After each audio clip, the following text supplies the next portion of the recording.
Em Mateus 6, dos versículos 19 a 24, Jesus trata das riquezas do mundo, do dinheiro. E ele diz: não acumulem para vocês tesouros na terra, onde a traça e a ferrugem destroem, e onde o ladrão arromba e furta. Acumulem para vocês tesouros nos céus, onde a traça e a ferrugem não destroem, e onde o ladrão não arromba nem furta. Onde estiver o tesouro, ali também estará o seu coração. Os olhos são a lâmpada do corpo. Portanto, se os seus olhos forem maus, todo o seu corpo estará cheio de trevas. Se os olhos forem bons, todo o corpo estará cheio de luz. Ninguém pode servir a dois senhores, pois odiará um e amará o outro, ou se dedicará a um e desprezará o outro. Vocês não podem servir a Deus e ao dinheiro. E essa passagem traz uma reflexão muito interessante, tá? Porque a gente pode, no dia a dia, pensar as nossas expectativas com relação à vida, que são a construção de uma família, a construção de uma carreira. E, muito comumente, passamos o dia preocupados com dinheiro, seja para pagar contas, mas, em uma outra instância, como fazer mais dinheiro. Então, a gente vai pensando sobre investimentos, alguns mais descaminhados, jogo do tigrinho, né? Ou então seguros, empreendedorismo, como eu posso ganhar mais dinheiro. E veja, a nível de trabalho, isso não tem problema nenhum. A questão é quando Jesus fala de que o nosso tesouro, onde a gente está, onde está o nosso tesouro, é onde está o nosso coração. É com relação ao coração. Na medida que, quando eu me dedico a um Senhor, eu deixo de me dedicar ao outro. E a gente consegue aplicar isso não só a questão do dinheiro, mas a questão da carreira. Né? Porque assim, se eu, vamos dizer, eu sou uma pessoa que estou batalhando para ser promovido na minha empresa, eu sou uma pessoa que estou estudando para concurso, eu sou uma pessoa que coloco várias metas de crescimento pessoal na minha vida, para estabelecimento de uma vida de conforto para mim nessa terra, o meu tempo é dedicado ao meu crescimento pessoal e unicamente ao meu crescimento pessoal. E uma das consequências que isso acarreta é a diminuição do tempo em relação às questões do reino. E as pessoas podem argumentar, não, Luiz, mas eu tenho liberdade, Jesus me deu graça, né, de ter o tempo livre, e eu posso buscar coisas melhores para mim, coisas melhores, aliás, para minha família. Sim, mas na medida que Jesus nos pede no Evangelho para morrermos para o mundo, que em Cristo já morremos e somos nova criatura, não é necessariamente apenas deixar de fazer algo errado, como roubo, adultério e qualquer coisa, prática errada que seja pecaminosa, e só fazer talvez as coisas mais corretas, que é ser um pouco mais honrado no trabalho, um pouco mais honrado na família. É também olhar que a partir do momento que nós morremos para o mundo, as circunstâncias das coisas que devemos valorizar mudam. Porque se a gente morreu para o mundo e a gente já está vivendo para a vida eterna, eu morri para o mundo. Então as coisas do mundo já não fazem mais sentido. Se Jesus, o Filho de Deus, me diz: não acumule para você tesouros na terra, onde a traça e a ferrugem destroem e os ladrões roubam, mas vá e acumule para vocês tesouros nos céus, onde a traça e a ferrugem não destroem, e me diz ainda que onde tiver meu tesouro, está também meu coração, como eu reflito sobre isso? Onde estiver o seu tesouro, ali estará o meu coração. Se o meu desejo é me tornar milionário, por mais que eu busque, eu esteja distante, eu já tenha me tornado, esse é o meu tesouro. É ali que está meu coração. E a gente começa a perceber que essas questões do mundo ainda podem ser pertinentes à vida que a gente leva.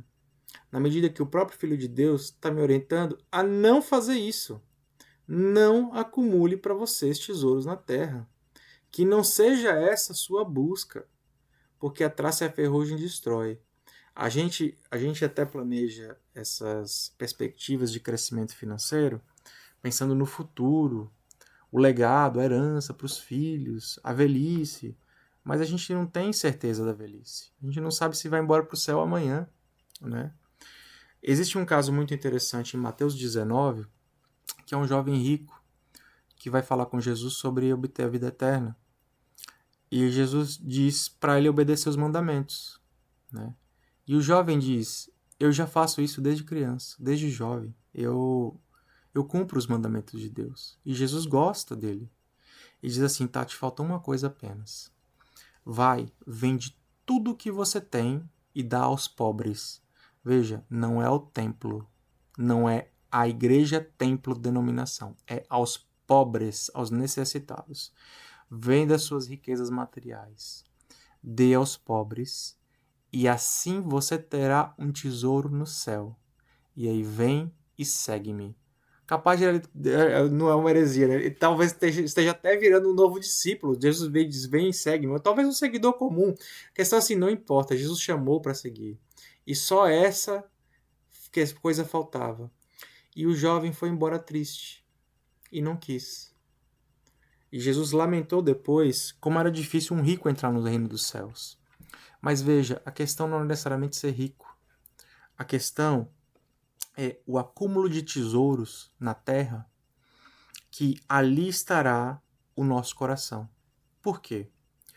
Quando a gente diz uma pessoa rica, ou você pode não se achar rico, mas uma pessoa que tem condições financeiras ou tem capacidade dentro de uma indústria para gerar capital numa forma de curto prazo, você se acomoda nos seus próprios esforços. Que é assim: ah, eu tenho a minha empresa. Não, aqui eu consigo, eu resolvo. E veja, é uma vertente do que o nosso coração se acomoda para a gente mirar que as coisas boas que estão vindo para a nossa vida, mesmo que sejam através de um trabalho honrado, elas vêm apenas do nosso esforço. E na medida que eu faço isso, eu miro que talvez eu esteja dependendo menos de Deus.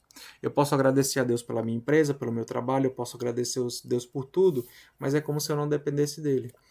E na medida que Jesus me diz para não acumular tesouros na terra, para acumular tesouros no céu, que são feitos através de práticas de justiça, que é servir aos pobres, ele está me dando uma orientação muito clara quanto a isso. Então, a justificativa das pessoas em que buscam dinheiro pode ser assim: não, eu posso ser rico, mas é só que eu tenho que ser generoso. Só que a gente às vezes reflete a medida da nossa generosidade e a gente está disposto a fazer só o resto. Eu vou dar um exemplo. Vamos dizer que eu quero comprar roupas novas para mim.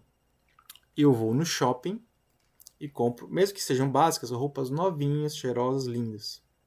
Porque eu vou na melhor loja que eu quero para mim. Quando eu vou amar o próximo, como a mim mesmo, que é o mandamento, eu vou no meu armário e pego as roupas velhas.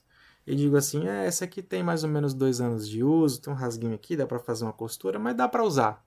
E levo. Então, para mim, eu sei escolher o melhor. Para o próximo, eu escolho o resto. Isso não é nem amar o próximo como eu amo a mim mesmo, que seria talvez comprar um shopping para ele, a mesma coisa que eu quero para mim, mas reflexões como essa para outras questões da vida também nos podem trazer uma luz do que a gente chama de generosidade. Porque se generosidade para a gente é eu posso ser rico porque o restinho que eu acho que o outro precisa eu vou dando na medida que alguém aparece para pedir para mim, eu talvez não seja tão generoso assim. Porque muitas vezes, tendo recursos, eu sei onde tem gente precisando. Eu sei onde tem gente com fome. Eu sei onde tem gente sem roupa. Eu sei onde tem gente precisando de visita. Eu sei onde, de repente, o meu dinheiro poderia ser investido para dar que fosse um conforto para um irmão que talvez não seja da igreja, mas é um próximo. E fazendo isso sem ninguém saber, eu vou ter um tesouro no céu. E aí eu não faço. Então, eu muitas vezes estou pecando, não é nem pela maldade, é pela omissão. Porque eu posso me achar generoso, mas eu me acho generoso dentro de um apartamento, fechado, no meu conforto, comendo em restaurante de churrasco, dizendo: eu sou uma pessoa generosa. Eu estou ajudando aqui, ali, ali, quando eu poderia fazer mais.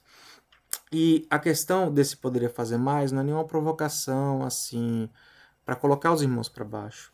É um questionamento mais assim. Ele diz: onde estiver o teu tesouro, ali também estará o seu coração. Se a gente realmente acreditasse que se desfazendo dos recursos de dinheiro daqui da terra, a gente de alguma forma está ganhando um investimento de tesouros eternos e celestiais no céu, dados pelo próprio Deus, será que teria diferença? Então, será que de repente é uma questão de esforço nosso terreno para ganhar mais dinheiro aqui? Ou é que está nos faltando fé para ouvir Jesus quando ele diz: não acumule tesouros aqui e busque tesouros de lá? E se não for fé, será que é obediência?